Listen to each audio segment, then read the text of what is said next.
everyone, and welcome back to the channel. Today I'm sharing the top 10 things every working crew member should pack for a sailboat delivery. I'm not claiming to have a ton of experience because I don't, but I recently returned from a 10-day delivery, so I feel like I have a fair understanding of what you might need. This is my top 10 items to pack for first-timers heading out on a similar adventure. Again, this list is based on my experience, so I'm a little biased, but I generally think it's a solid guide for most 3 to 14-day trips in warmer climates. Also, make sure to hang around till the end, and I'll share 4 more things you need to leave at home altogether and buy locally when you arrive. Trust me, it'll save you a lot of hassle.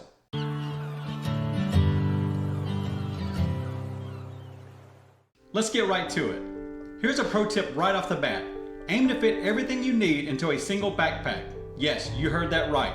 A hiking style backpack is typically large, and I can guarantee it will make your delivery experience a lot smoother.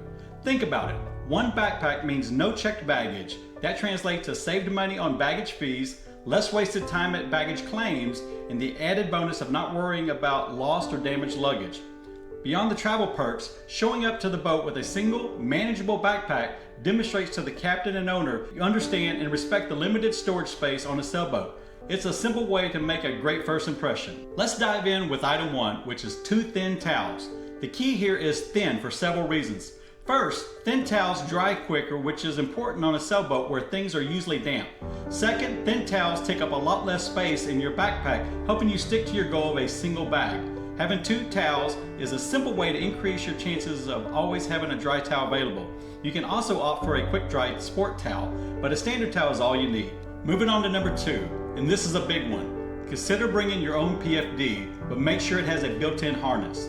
The harness is key. Here's the way I see it. If I end up overboard, I can assure you that I'm having a really shitty day, and I want the best chance of being rescued. On my trip, I was fortunate that the owner had spare offshore PFDs for the crew, but you can't always count on that being the case every time. Since the trip, I've invested in my own PFD with a harness. It's super comfortable, includes a harness with a leg strap to keep me from slipping out of it, an automatic light, harness release system, and even a pocket for a personal AIS unit. Speaking of staying attached, don't forget to grab a tether. At night or when the weather gets rough, you want to be clipped onto the boat. There are different lengths and styles of tethers out there, but I recommend a double tether.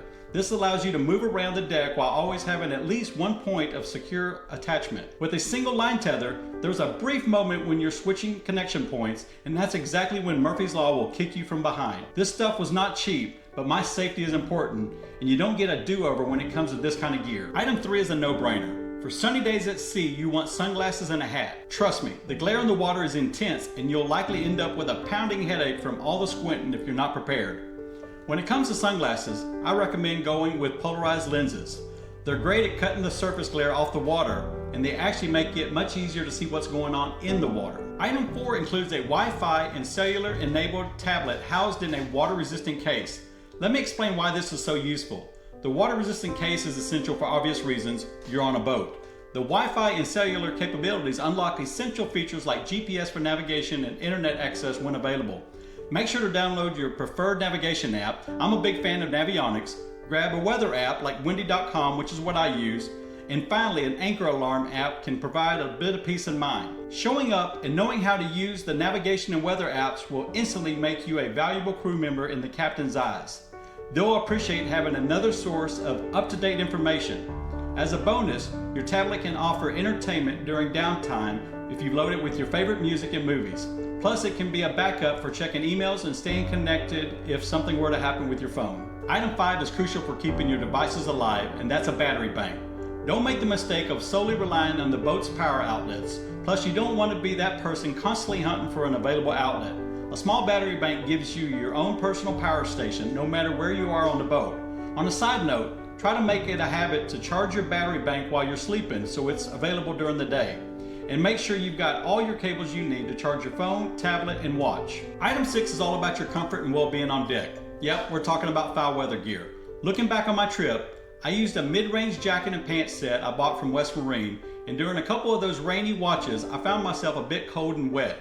While full-blown offshore gear might seem like a bit much, there were times when I was wishing I had my foulies.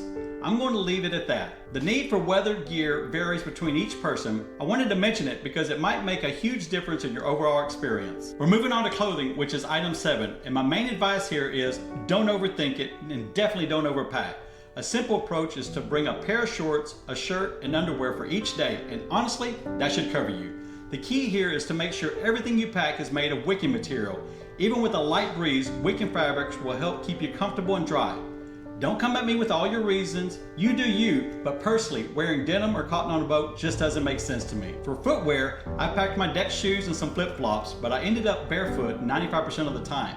I only wore shoes when I was off the boat or when the weather turned nasty and my feet got cold. Here's another pro tip. Bring a dry bag specifically for your dirty laundry.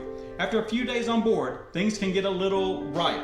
So keeping soiled clothes separate is definitely a smart move. Number 8 isn't essential, but you're going to bring it anyway, so let's talk about it. That's your camera. While most people rely on their phones for quick photos, if you're eager to capture your adventure, bringing a dedicated camera can be a great idea. My personal setup includes a DJI Action 5 Pro and a DJI Osmos Pocket 3, which I tend to use more on land, along with my DJI mini mics for audio. I opted to leave my drone at home for this trip due to the different drone regulations in foreign countries, and I didn't want any issues with customs. Whatever camera gear you bring, make sure you have extra batteries. If you're on the boat as a working crew member, it's probably best to leave the bulky and expensive camera at home. And a really important note about filming. Always have a conversation with the crews to understand who is okay with being in videos and who prefers not to be. Respecting everyone's preferences is a key to a good trip. Next up, and this is all about taking care of yourself. Basic medications. I recommend packing ibuprofen for achy muscles and something like Tylenol PM or Benadryl to help you sleep. A little tube of triple antibiotic cream is also good to have on hand for small nicks and scratches. Beyond that, what you bring really depends on your own personal health. Finally, at number 10, we have the everyday essentials in your toiletry bag. Think toothbrush, toothpaste, deodorant, hairbrush, Q-tips, chapstick, razor, and shaving cream. And here's your final pro tip. Also pack wet wipes. These are super handy for staying fresh and clean between showers, and they help minimize your water usage on board, which is always appreciated. And unless you're female with additional needs, that's pretty much it. And there you have it, my recommendation for the top 10 items you need for a sailboat delivery. The bottom line is, keep it simple. Less is more, and trust me, showing up with a mountain of luggage is not the way to make friends on a boat. The captain and crew will definitely take note. As promised, let's wrap things up with 4 items I recommend you leave at home and buy once you arrive. First up is sunscreen. Definitely grab this locally. However, opt for the cream style and avoid aerosol sprays because it can damage the boat's gel coat, and most captains aren't too happy to see it. Plus, those larger containers might cause issues with TSA.